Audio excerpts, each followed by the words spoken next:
ஆச்சரியமான உண்மை, ஒரே ஒரு துப்பாக்கி குண்டு இந்தியாவையே புரட்டி போட்ட ஒரு மாபெரும் புரட்சிக்கு இதுதான் ஆரம்பம்னு உங்களுக்கு தெரியுமா?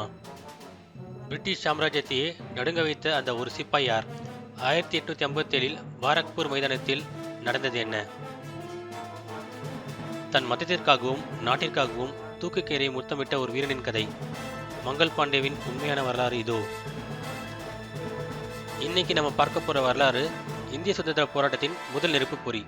காந்திஜி, நேதாஜின்னு பெரிய தலைவர்கள் வருடத்துக்கு 90 வருஷத்துக்கு முன்னாடியே பிரிட்டிஷ் அதிகாரிகளின் கண்ணில் விரலை விட்டு ஆட்டின ஒருத்தரை பற்றி தான் நம்ம பார்க்க போறோம். அவர் பேரு மங்கள் பாண்டே. ஒரு சாதாரண சிப்பாய் எப்படி ஒரு சாம்ராஜ்யத்தை எதிர்த்து நின்னார்? வாங்க கதைக்குள்ள போலாம். 1850களோட காலம். பிரிட்டிஷ் ஈஸ்ட் இந்தியா கம்பெனி இந்தியாவை ஆதிக்கம் செஞ்சுட்டு இருந்த நேரம். அப்போ என்ஃபீல்டு 53 அப்படிங்கிற ஒரு புது துப்பாக்கியை அறிமுகப்படுத்துறாங்க. இந்த துப்பாக்கியில போடுற தோட்டாக்களை வாயில கடிச்சு தான் லோட் பண்ணணும். ஆனா அங்கதான் ஒரு பெரிய குண்டு வெடிச்சது. அந்த தோட்டாக்களில் பசுவோட கொழுப்பும் பன்றியோட கொழுப்பும் தடவப்பட்டிருக்குன்னு ஒரு செய்தி பரவியது.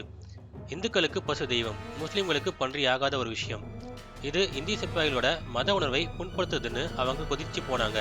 மங்கள் பாண்டே இதுக்கு எதிராக முதல் குரலை எழுப்பினார். ஆனா மங்கள் பாண்டே வெறும் குரலை மட்டும் உயர்த்தல.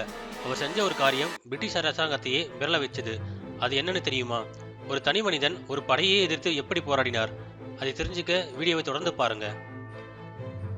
மார்ச் 29, 1857 கல்கத்தாவுக்கு பக்கத்தில் இருக்கிற பாரக்பூர் ராணுவ முகாம். மங்கள் பாண்டே ஆவேசத்தோட மைதானத்துக்கு வரார்.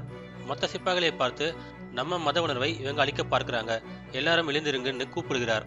அப்போ அங்கே வந்த லெப்டினன்ட் லெட் பாக் மங்கள் பாண்டேவை அடக்க முயன்றார். ஆனா மங்கள் பாண்டே துப்பாக்கியால் அவரை சுட்டு தள்ளிட்டார்.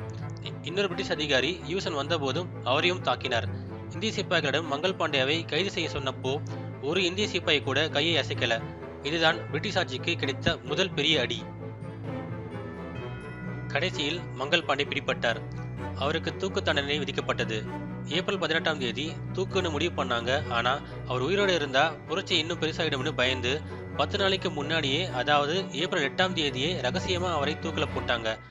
ஆனா பிரிட்டிஷ் நினைச்சது நடக்கல. மங்கள் பாண்டேவோட சாவு ஒரு பெரிய புரட்சிக்கு காரணமாச்சு. மீரட், டெல்லி, ஜான்சின்னு இந்தியா முழுக்க 1857 பெரும் புரட்சி வெடிச்சது. ஒரு சிப்பாய் போட்ட விதைதான் இன்னைக்கு நாம அனுபவிக்கிற சுதந்திரம். மங்கள் பாண்டேவை பத்தி நீங்க என்ன நினைக்கிறீங்க? அவர் செஞ்சது புரட்சியா இல்ல மீறலா? உங்கள் கருத்தை கமெண்டில் சொல்லுங்க. இந்த வீடியோ பிடிச்சிருந்தா லைக் பண்ணுங்க, உங்க நண்பர்களோட ஷேர் பண்ணுங்க. மறக்காம நம்ம சேனலை பின்பற்றுங்க. அடுத்த வீடியோவில் சந்திப்போம். நன்றி, வணக்கம்.